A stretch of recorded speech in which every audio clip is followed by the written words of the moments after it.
Welcome into the Blueprint. It is the off season, unless you're an Indiana Hoosier fan or a Miami Hurricane fan or an NFL fan. But for the Michigan fans that tune into the show, it is the off season. We'll talk some Michigan-related news in the second block, but wanted to take a chance to preview the national Jake, championship. Is there ever off season now? I guess you're right. Is there ever? I guess you're right. This is almost the real season. Trying to make sure you get players. Devin and I were at the Fox Media Days a few years ago, and Jerry Jones came and talked to us, and he told a story about why he bought the Dallas Cowboys. And he's like, this is back in like the 80s or whenever it was. He's like, he was asking his fan, one of his mentors, like, man, football, is it really that popular? Like, do people care that much about like the football games? And his mentor was like, you're looking at this wrong. It's like the NFL isn't about football. It's a year-long soap opera. You get content year wrong. And what Dev's point is, my goodness, we could probably do an hour on some of the big stories. We'll talk about the Damon Williams saga, signs, transfers back. Whoa, all the transfer portal news with Michigan. But you're right. Is it ever really an off season? Never over. Probably It's not. always, especially when you got the blueprint, because we just bringing you I don't understand how we're bringing you so much good stuff. There's really nothing to talk about, but somehow we give you all the things you want to talk about. It's weird. It's just good. It's good. Good. We're lucky to have you. You're entertaining. You got a big personality, and you keep us cruising. You give me plenty of stuff to talk about. So let's talk about this Indiana Miami. This has been. I wanted to let me start here, Dev. I was thinking about this.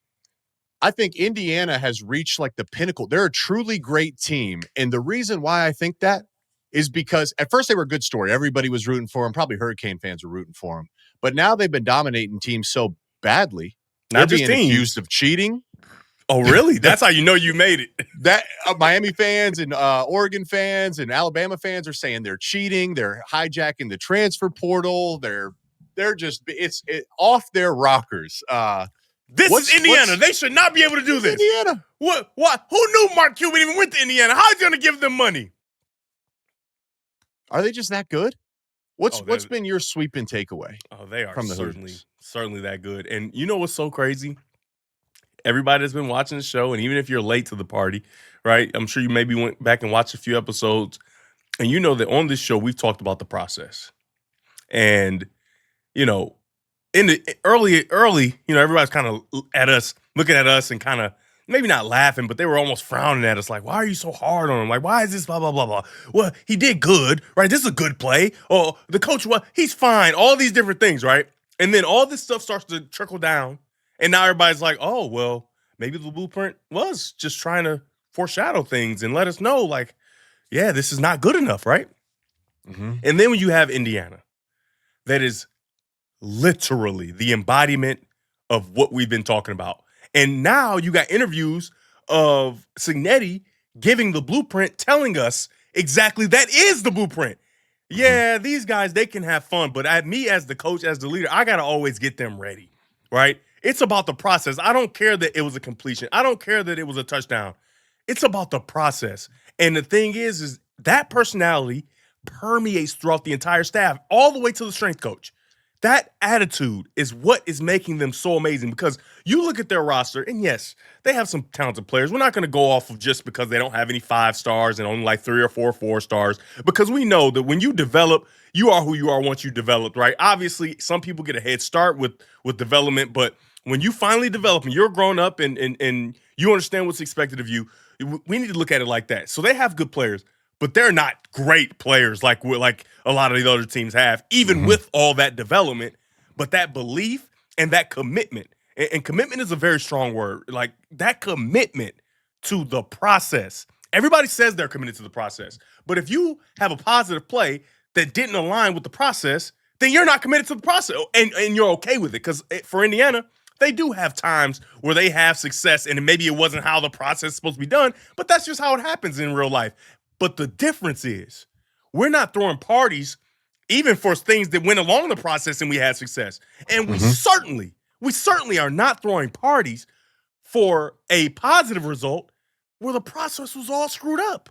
And that's why they're so, like, they are dominant. Like, they are putting themselves in a different stratosphere as far as conversation of one of the best teams to ever do it. This is so, they are blasting people, Jake. Yeah. No, Ugh. I mean, to your point, we all laugh about, the camera loves to zoom in on Cignetti and they're blowing Oregon out, they're blowing Bama out, and it's the fourth quarter, and he looks pissed on the sideline. And we laugh like, it's funny. But what Dev said is like the exact point. Winning has never been harder. Like you got to play 16 games to win now. All it takes is being off on one given weekend. If you're off on one given One weekend, play, Jake. season's over. One One play is play all it could takes. end everything. And to your point, that's where Cignetti is. You could have a touchdown, but if you didn't ID the blitz package, if you didn't check the protection, if you ran the wrong route, if Mendoza had the wrong footwork, sure, you get the result. But Cignetti knows that it's about the process on any given play. And he said that in his opening presser. He said, we do not change what we do regardless of the scoreboard or the opponent. There is a standard that you meet on every given play. And I think that's the takeaway for Michigan. I think the biggest difference is Indiana is a team, they make the fewest mistakes. That's shown in terms of their turnovers, their penalties. They make so few mistakes. Then when you watch film, very few mental errors. This year with Michigan, there was penalties, there was mental errors, there was clock management issues, there was turnovers, and yet they still won 9 games. But the difference now to win championships is avoiding those mistakes. And I'd also say when Michigan won the national title, that was a veteran team. Indiana has an extremely veteran team right now. Yeah, man. What's really impressive there. What's really impressive about Indiana too is I don't think they don't go out avoiding mistakes. They go out and play with their hair on fire, but somehow through the process they do avoid. Right? It's what came along with. You know what I mean? Because when you're out there trying to avoid mistakes, you play tight. Do you see tightness ever? No. Like they are playing as loose as anybody. Fernando Mendoza has more touchdowns than incompletions in the playoffs. Yeah. And because everybody said, oh, you don't play anybody. Oh, this, whatever. It's almost like he said, I hear you saying I don't deserve the Heisman. I understand. I get it. Whatever. I'll show you. Right? And this is so impressive to watch, dude. And it's so impressive for me because I've talked about it already. But in the beginning of the season, when I had Indiana, this is not the Fernando Mendoza I watched and studied on film. It just wasn't. It wasn't. And Cignetti looked me in my eyes and said he will be just fine. It happens like this every single time. I don't know what it is about the way they want their quarterback to play quarterback that they just don't get it early, but they eventually figure it out, and they always end up the quarterback of the year, and in this case, the Heisman Trophy winner. He looked me in my eyes and he told me that. And I don't think I could ever bet against him at this point, right? Like he How often do you see teams not progress throughout this? This is what always blows my mind. Like, how often do you see a team that plays their final game and looks no different than the first? Indiana, to your point, especially Mendoza, is. So what are you doing in practice all year? I think it's far more common than people realize that a lot of teams do go through the motions throughout the week, and they're just practicing to check the box because that's what they do. There's no intention behind it. Clearly, hey, were we here for 2 hours? All right, it should be good. Yeah. What? Yeah. So just because you were there for 2 hours, that means it should be good? And that goes with anything like that. I always think of football as the greatest teacher of life because it's a microcosm of what you experience in life. Obviously, the physical nature of it is not the case, but as far as the emotional toll it takes on you, the ups and downs, the peaks and valleys, the process-driven nature of becoming a great football player or even a good football player, I just really think that it's the greatest teacher of life. And if you go through your life where you're always up, you're always down, or you're up and down, you know what I mean? It's just so many things you can take from how you become successful in, I guess you could say most any sport, but I just pick football because that's what we play. And it's in the physical part of it is what equates to the emotional part in the real world, right? Maybe a family member dies. You don't physically get hurt, but that emotional toll it takes, it's equivalent to getting hit in the back when your left tackle didn't block or get the protection call, and now your now your spine is broken, right? It's a vertebrae, right? And so I just think it's really cool that not only is he creating them, turning them to a monster as a football team, like a dominant football team, but all those men are getting what they should get out of playing football at this level. Because they're not all going pro. Most of them aren't actually. But they are getting all the things that I love about football, that most people love, I'm sure you love about football, is the ability to set you up for life and understand that you're going to have a head start against some other dude that just went through life as a normal student and didn't get all the experiences and all the heartbreak and all the different things you had to deal with becoming a great football player. So I kudos to them. I think he's amazing. It all seemed like a act initially to a lot of people, but he's as real as it comes, and he should be applauded for what he's been able to do. The losingest football team or program in the history of football is what he took over, Yeah. and he's lost a total of 2 games since then, and I think he's going to win the championship. The most games Indiana has won in back-to-back seasons was 16. The most they'd ever won in consecutive season. They have a chance to go 16-0. And to your point, crazy. They're going to do that one season. To your point, Coach Harbaugh used to say, winning is fun. Winning is fun. You win, that's when you celebrate. And I completely agree with everyone knows what you sign up for with football. I'd rather have a hard Sunday to Friday to be able to enjoy Saturday night after the game than the inverse of it. And when you talk about the attention to detail, one play stands out to me. I think the very first play of Oregon-Indiana is the best example. D'Angelo Pons, 5'9", undersized. People like to pick on him. Pick 6 on the very first play. But just think about this. All the attention to detail. This is why Cignetti's pissed, because if you do it right, it leads to a pick 6. But here's all the things that went into it. D'Angelo Pons is a boundary corner, 5 yards off the line of scrimmage. If he's 8 yards deep because he's doing his own thing, then maybe that's a pass breakup or a tackle, but it's not an interception. He notices the Oregon receiver is in a cut split. Why are you in a cut split to the boundary? Probably because you're running an out-breaking route. And you need either you're more time. Going across the field or you're running out. Yes, and as soon as you stem outside, bang, I got you. Hey, I know I can be aggressive on this play because I have safety help over top. And we could do this. There's 5 other examples. So people think it's just a pick 6, but what you're outlining is all the details that have to be accounted for it to become pick 6. And if you're not going to go to the Oregon side, I can take you to the Oregon side for Dante Moore, where it's supposed to be catch and throw, and he takes an extra little slide. And because of that, not only are you late, but you're a smidge behind. If that's routes on air, that's an easy catch. And that process, nobody will question, right? Back shoulder throw, shouldn't be there, but it's a catch and a run. But because of the details by Pond, he makes him pay right away from the start of the game. And that tone was set. I couldn't believe it. I could not believe what I was watching of this is just a quick, because you call that so you can get a quick completion, feel good about it. Because remember, the first time Oregon played Indiana, the very first play, they tried to call a deep shot down the field, and they got after Dante right away, right? So that happens. It's okay, let's make sure we get a completion right now to say we can protect you, right? Because quarterbacks are emotional people, right? And you think Dante doesn't remember the very first play of the game last time where he almost, he was a little gimpy after, you know what I mean? And so they did what they could. And so because of an extra smidge of a slide, now the ball is a little bit behind and it's a little late and it's a pick 6. You're down 7. You've only played one play. Do you remember the Purdue game? Michigan won the Purdue game. It was 3rd and 4. Marlon Klein was running a stick route. And both you and I broke down the exact same play because Bryce took 5 steps from the gun. He was late. If he was on time, he hits Marlon. It's a 1st and 10, and you move on. But he wasn't ready to throw, so then he scrambles. They ended up, I don't know what happened. They didn't get the first down. I think he missed Zach Marshall. But it's it was high for Zach Marshall across the field. Yep. But if he took a punch step, bang, ball out to Marlon Klein, 1st and 10. But hey, Michigan won the game. That's a seemingly insignificant play. But that's the exact same play with Oregon, where maybe Dante was late on that play throughout the year, but now he's late against Indiana, a team that's prepared and does every little detail right. It's a pick 6 momentum swing, and that was the story of the day. I just think that's the takeaway, Dev, is now it's, you said it. I mean, Indiana, especially with this game against Ohio State, even against Oregon, if you go position by position, Oregon probably has more NFL players and first-round talent. Miami, 100%. Ohio State, Bama. But every single detail matters, and it's practiced and repped over and over and over again. It matters to their coordinators and their coaches, and they're held to such a high standard. That's how you win, and that's how you dominate.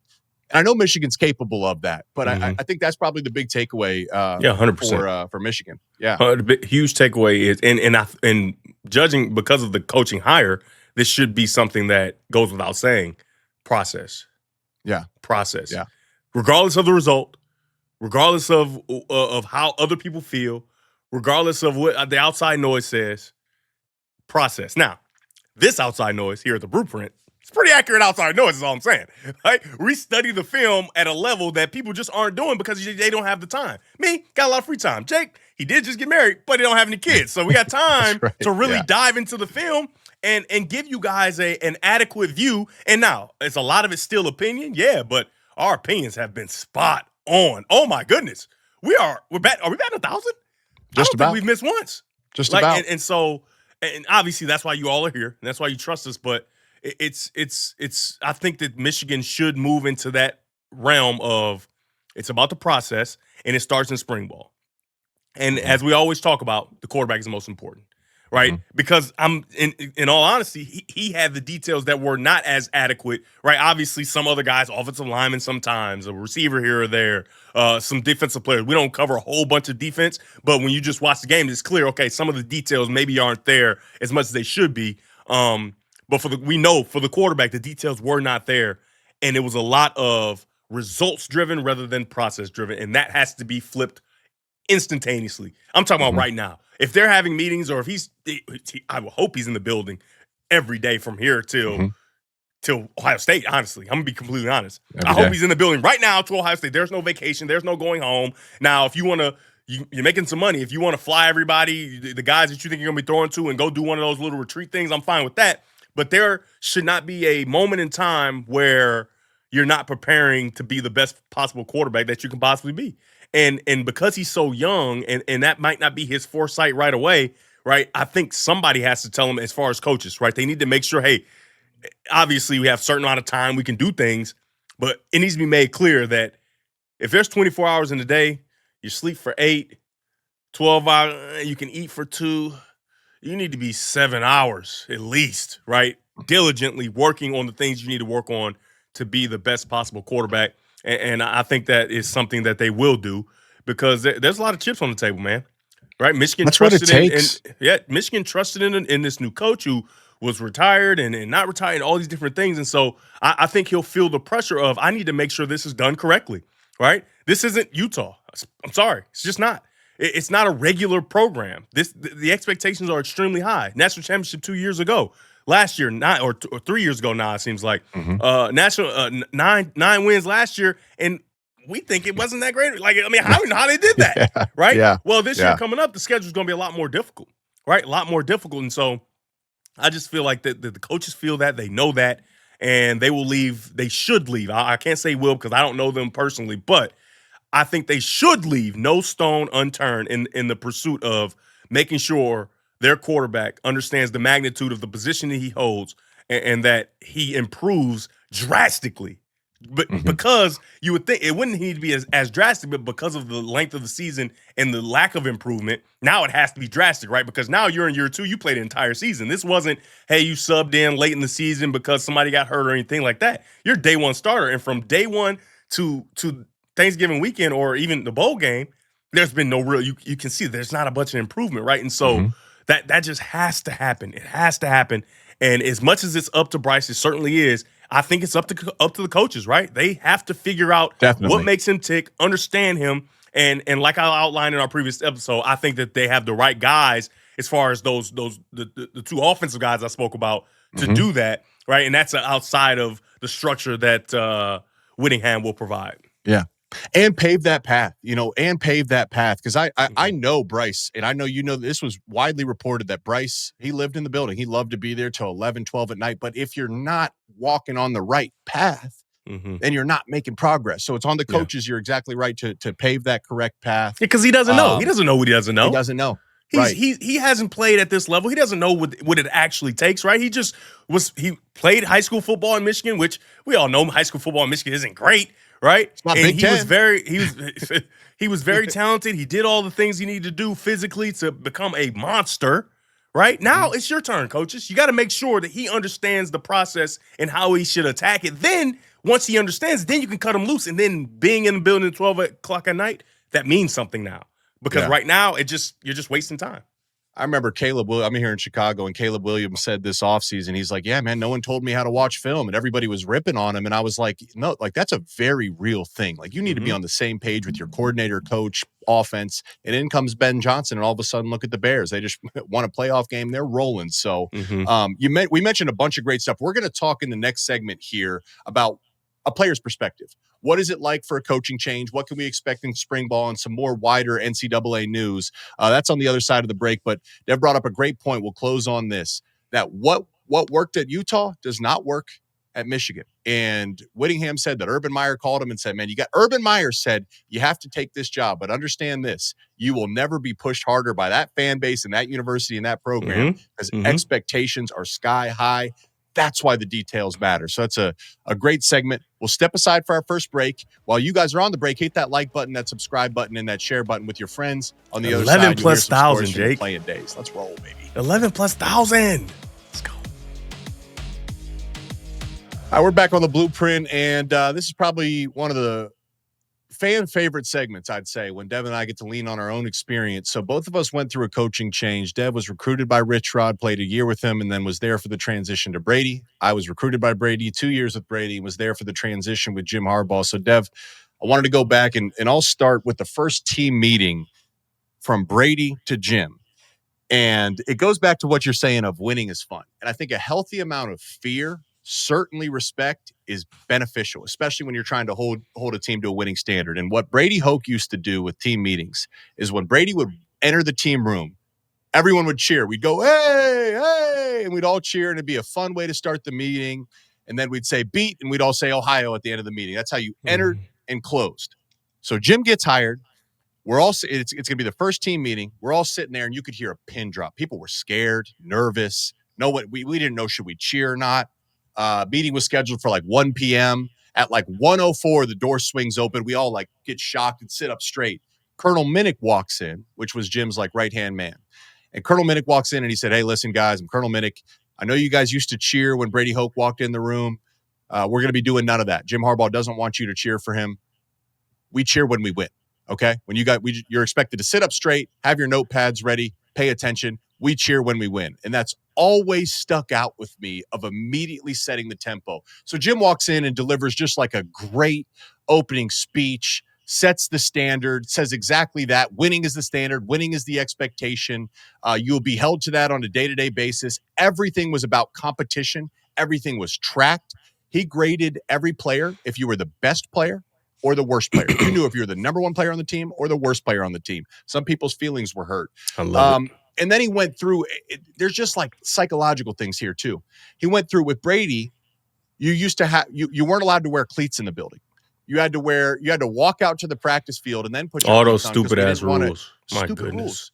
Because and that had nothing to do with winning. And I remember Jim was going down the rules and he Hold said, on, time out. Do you remember the phone box? The phone box was ludicrous. No phones. And after you finish, we have to tell them about the phone box because they're not going to believe it. I'll end with this and then you say it.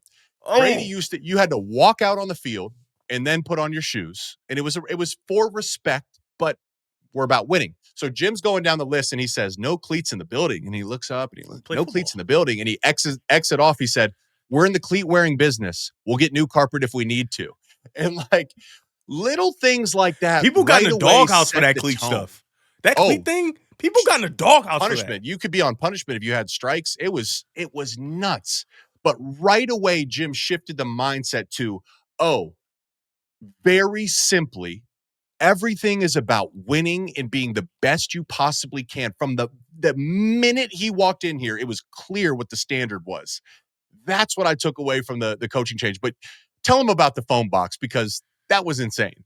Listen, so I know, especially in 2025, but back then, phones and social media was a thing then. And I know this is going to be very hard to believe that a bunch of young grown men had to do this, but this is, we can go on and on about Brady stuff. I don't even want to get into it.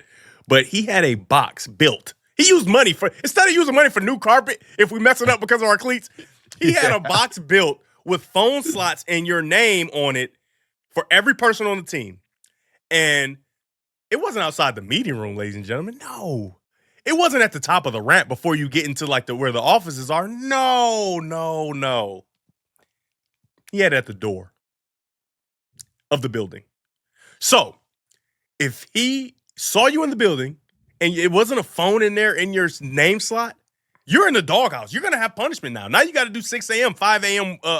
Punishment with Wellman or something. And I'm just like, at the time, obviously, I'm a rule follower, so we're gonna do it. Just follow the rules. But I'm even then, I'm just like, what are we doing? We Game can't day. be trusted. We can't. Game day, when you have to wear your music and your play. Game day, you had to turn your phone in 2 hours before kickoff.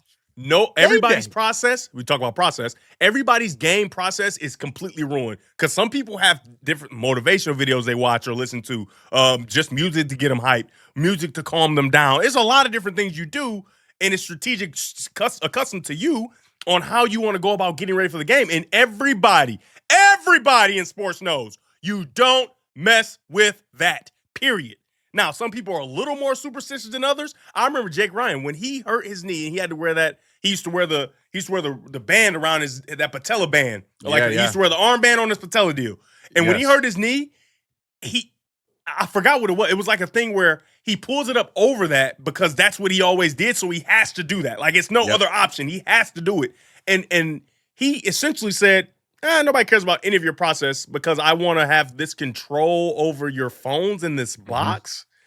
And just think about this. It's like, as a coach, time is precious. Okay. You only have so much time and resources to communicate your message to your team. So you have to ask yourself, does this bring us closer to or further away from winning? Or maybe it does nothing. And like right away, that would say that literally does nothing. If anything, it might bring you further away because Devin's point of your process. Jake, it's a fact. We won the Sugar Bowl. Between winning and losing, you're so far away from winning. We won the Sugar Bowl. You're so far away. And then the box came, and we lost most of our games. After we won the Sugar Bowl, insert box, and then we suck. You know what I mean? It's just like, all of Jim's resources were on practice. In practice, you were held to a standard. Everything was graded. In meetings, held to a standard. Everything was graded. And then all the rest was just, it had nothing to do with football. All resources, mental, physical, emotional, was spent towards becoming the best football player possible. Do you remember? That was the big sweeping change with Jim. You remember your sophomore year? Or maybe it might be your junior year, or no, it had to be your sophomore year. It had to be your sophomore year. 2014 was sophomore. Where before camp, remember we had Tom Brady. You were in there for the Tom Brady speech, the famous speech. I've won Super Bowls. I've won NFL MVP. The greatest honor I've ever received is becoming a captain at Michigan. Because it's about Michigan, right? Goes to that great speech and went viral. This is one of the first things going viral, And in your sophomore year, he told us the leadership council before, but he goes in the meeting and says, we are not going to have captains this year. Yeah. On the heels of the most emotional, great speech by the man, Tom Brady, you're going to come in and say, in the however, was it 134 at the time? In 134 years of Michigan, I'm going to say we won't have captains. We'll have different captains every game. I remember vividly Dennis Norfleet running out as a captain against Michigan State. And I was heartbroken because I had fought for my life against these dudes. Mm-hmm. And I can't stand Michigan State. And, I've talked about this before. Like, Michigan State, I respect Ohio State. I just can't stand Michigan State in any way, right? There's no real respect there. None of that. Right, some of the players are cordial. It's pure hatred. Right, for Ohio State, it's like a healthy hate-respect type of thing, And I just remember, like, I was an emotional. I'm just like, since that speech, before that, obviously, a little kid growing up, I can't wait to be a player at Michigan and be a captain. But to hear that speech, being from Michigan and all these different things, and then when it's my time, and I'm probably going to be voted captain. I don't know for sure, but I'm probably going to be voted captain. You tell the team that we're not going to have captains, we don't have a chance. Mm-hmm. We don't have a chance. But I digress. That's emotional. But that's emotional intention damage. And there was just too many contradictions where it's like you end up confusing your team of, hey, we'd have meetings about the importance of being hydrated, but then in the weight room we weren't allowed to drink water. I'm dead serious. Like that on one way we're going this way and one way we're going this way. And why are there so many rules? The only rule should be you are held to this standard. This is the expectation. If you fall short, you will find someone else or you might have to leave. And just make it as simple as that. Make it as simple as that. And the best coaches have been have made it simple. And I for Coach Whittingham, like that's obviously the case because they won with a talent deficit out there at Utah. I want to ask you one more. There was huge news, Devin. This is like breaking news. So Washington's quarterback, Damon Williams, star quarterback, stud. Here's the breakdown. Signs to Washington an NIL deal worth $4 million. Signs, committed to Washington. A few days later, there's whispers, wait a second, he's going to enter the portal. Rumors were LSU had offered him $6 million. So he was ready, and this was a new agent that came. It was really messy, a new agent. There was real fear that, wait a second, Damon is now going to go to LSU, and then Washington was going to be screwed. Jed Fish was going to be screwed. They were coming off a great, historically high recruiting class. That program's heading in the right direction. And all of a sudden, the quarterback of your future is going to leave as the portal is getting ready to close. Messy. Anyways, they got it sorted out. Great job by Washington, the Big Ten, Tony Petitti. They had tight contract language. It was never going to work. So Damon's coming back to the locker room. My question is, should he be welcomed back in the locker room? What should be the take here from the coaching staff? And it was $6 million for 1 year? For 1 year. Oh, they certainly should just take him back. Washington. This is big boy business now, Jake. Big $2 million extra. Big boy business, Jake. Because guess what? Every other guy in that locker room would have done the exact same thing if they could. So I'm not going to come here and be. I'm not going to play less hard. I'm actually, if I know that that's an option, if it's 6 this year, imagine next year, right? I might be able to get 10 million. I'm going to give everything I got just so I can go get. You know what I mean? And so I don't. It's a big boy business. This is like it's almost like holdouts in the NFL. It's a understood deal where, if you're not getting the money you want, I don't care if I believe you're worth it or whatever, you do your job. You get the money. And if that takes scrubbing your social media or sitting out, and I know there's special cases and, of loyalty, whatever. But especially if it's your first chance to make big money in the NFL, everybody understands you played well, you want more money, they don't want to give it to you, you won't be at practice, and we get it, and we can't wait to get back. Period. That's the end. And honestly, in today's age, a lot of people will fight for you. Hey, I understand why he's not here, and something needs to be done because I'm getting upset because I'm up next, right? Yep. And so I mean, are they mature enough though? That's the bridge you got to cross. They're not kids, but they are kids in the grand scheme of what we're talking about right here. And so it's not something they had to experience yet, right? They haven't been in other programs where that's happened yet because it's the first time it's really happening. And so my question would be, are they mature enough? If they're mature enough, now, firstly, they should understand and it should be all good. But there's an immaturity that comes along with being a developing college football player, right? Emotionally, that maybe you are kind of side-eyeing them. Now, if the coaches are leading that charge, then they should be fired. They should have tomatoes thrown at them. Like many different things should happen to them because if anybody knows, it's you. Because coaches leave teams high and dry all the time. They commit, they leave. And I'm not going to say it started with this guy, but in the beginning, the earliest one I remember is Bill Belichick.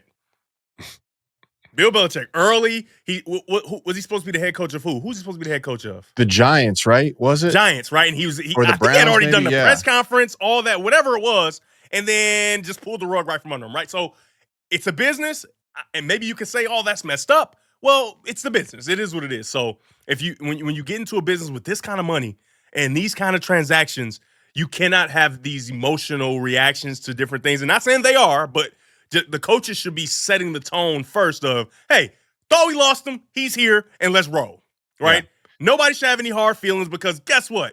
Jed Fish, you was going to be at Michigan if they would have offered you the money or whatever. If that goes the way you probably wanted to go because it was clear you wanted to be a coach, you will be gone too, right? So now Damon Williams at Washington, and now what?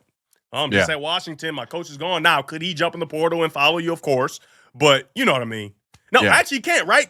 Michigan got a $12 million quarterback. So now he loses his coach, and he's sitting at Washington looking around like, man, well, dang. Well, the good thing is Jed, this is what's crazy is I think the fans, you and I see this eye to eye. A lot of the reporting on people saying, man, I wonder if the locker room will welcome him back in or non-athletes that have never been in there. Jed Fish, they made a statement. They said, we're happy to have Damon back. We had some great conversations with him. We're committed. Jed's goal is to win a ton of games. Damon's goal is to win a ton of games. They know if they win a ton of games together, everybody wins. So the incentives are aligned. And I think the players understand too. This wasn't like DeMond was making $4 million at Washington, and then LSU said, "Hey, we'll match that." Like, no, they said, "We'll give you a $2 million raise." Like that. Yeah. That's as much money as I made in my entire NFL career. Just Yeah. to go do the same thing that you were going to do anyways, just with different jersey color. It's a no-brainer. I think the players are honestly, I don't even think it's a conversation. As long as DeMond comes back and is the same DeMond, works hard, does his stuff. Which he certainly will. Which he will, right? That's just who he is. From when I had him at the Elite 11 till now, same humble, fire-breathing dragon, right? Where it's just like he seems quiet, but then when you get around him and watch him compete, it's like, oh, no. He has an aura about him. And, everybody uses this word aura. It's a new hot word in the world. But he has like this aura of like you understand that though he doesn't speak a whole bunch, you can feel and hear him. You know what I mean? Yeah. Like, though he doesn't talk a whole bunch, you can feel him and you can hear him, similar to like a Bryce Young. Bryce Young doesn't really say anything, but when he's around, you can feel a fire-breathing dragon right next to you. So I think it should be fine. Hey, did you hear this news? I don't know if this is fake or not, and I just saw that Dylan Raiola committed to Oregon. Wait a second. Hold on. Let me pull see that up. I saw that. We just saw that right before here. I might be tripping, but I think I saw that. It could be a parody account or something like that, and so this is just like live kind of reaction. But I thought I saw that, which would say that Dante's leaving for sure, which true. I don't love. Dylan Raiola's Oregon buzz intensifies. Whoa. So, okay. It sounds like he's because we don't know if Dante Moore is going to leave or not. But the crystal ball is that he's going to go to Oregon. Dante Moore could go to the NFL or could come back. Yeah. But remember, Dante Moore chose to go to Oregon to learn under Dylan Gabriel. Dylan has a lot of work to do. He's clearly talented. He's a very similar situation where he has a lot of work to do. It may not hurt him to sit back and learn under Dante if he does come back. He'll still make a ton of money. After starting for 2 years, you think he'd do that? I mean, it's very self-aware. I would say just because I don't know what choices there are either, Yeah. I mean, it might be his best choice. That sounds like the blueprint for Oregon. They're like, hey, let's get a guy who was a top guy. Hey, have him watch for a year because Dante's far too self-aware. I can't see him declaring for the NFL and not coming back because it's all positive when he comes back, right? He's not going to be the number one pick this year just because Fernando Mendoza has more touchdowns than incompletions in the playoff. And Dante has a lot more that he can learn, and he's only got 1 year starter. And his age, like his real age, he's still young, right? And so I just don't see him just saying, "Oh, I'm just going to try out and go. I'll go number 2, right? He'll be the second quarterback taken. I would think, no questions asked." But I just don't see him doing that, and so it seems like he's coming back. Yeah, if he's not going to do that, then that means Dylan is taking the page out of Dante's book and saying, hey, I've started for 2 years. I've gotten beat up a lot. I do need to recover, right? He's going to be on the mend. And so I can sit, learn, get to know this offense. And then next year, not next year, but the next football season after this one that comes up, I'll hit the ground running. I think that's actually very, very smart. It feels unbelievable, but if he's that self-aware, that's a plus in the check. That's a check in the plus column for me for him moving forward. The good thing, I think Oregon will be able to pay him swimmingly as well, so he'll be able to get some funds. He's going to be the highest paid backup in all of the world. Yeah, but there's nowhere. I mean, LSU's got a guy, Florida's got a guy, Indiana got their guy, like all the places that were rumored, Penn State. So I mean, it might be his best bet. Period. But it is crazy times out here, man. It is wild times. It's the Wild Wild West. Like whatever the Wild Wild West is, this is exactly what it is. My goodness. Well, we'll keep you covered on the Wild Wild West here on the Blueprint. Yeah. Here on the Blueprint. Wild Wild West Blueprint. We need to do a Wild Wild West episode. That's what we need to do. Just the wildest stuff that we've seen or whatever. But you know what also we need to bring back? I think we need to get somebody on to maybe not debate, but maybe, right? Somebody who is civilized. And what I challenge you guys to do, send in videos with different viewpoints or whatever. Make them short so we can watch everybody's. And maybe we'll have you on the show and we can debate back and forth about different things. Maybe you have disagreements, right? I think that'd be really cool in this off-season time because, we don't have any film to break down. So let's see what you guys have to say. Everybody's so smart about football. It's direct from the quarterback, man. He's giving you guys a challenge. Be great. Yeah. And I know you guys will love it. So, send them in and Adam hit us on social media, just like we did last time. Yeah. Hit us on social media. Adam will sift through, and Adam is our producer. You never see him, but we're going to have him on one time. We got to show his face. He's doing such a good job, right? Editing and doing all these things. We got to have him on one time, but send those in, and maybe on the next episode, we'll be able to have you on, and you can share your grievances. And I'm talking about live. I'm not talking about like last time we did the videos. I'm talking about live. You sit and you. We'll put you on the shot back clock, though. We'll put you on the shot clock. 100%. Yes. 100%. All right. Well, that's what you guys have to look forward to, whether it's next week, sometime soon. That's what we're going to make happen. But in the meantime, great stuff, man. Great to see you again. Thank you guys for tuning in. I think we're rooting for the Big Ten. Need a Big Ten because when the Big Ten wins, that squashes the SEC. So that's always good for us. Good thing for us. SEC has no chance of winning. They don't got a chance anyways. But it's a double. They can't win, but they could temporarily win if the Big Ten doesn't win. So and honestly, wins, Miami feels a little SEC-ish. It does. It seems like at some point they're going to be done with the ACC and move to the SEC. So we're just going to count them as an SEC team right now, and we got to make sure the Big Ten wins. Bang. I'm betting on Indiana anyways. So of course. I mean, I wouldn't. That's smart. Smart man. Yeah. All right, guys. Thanks for tuning in. We'll see you on next week's show.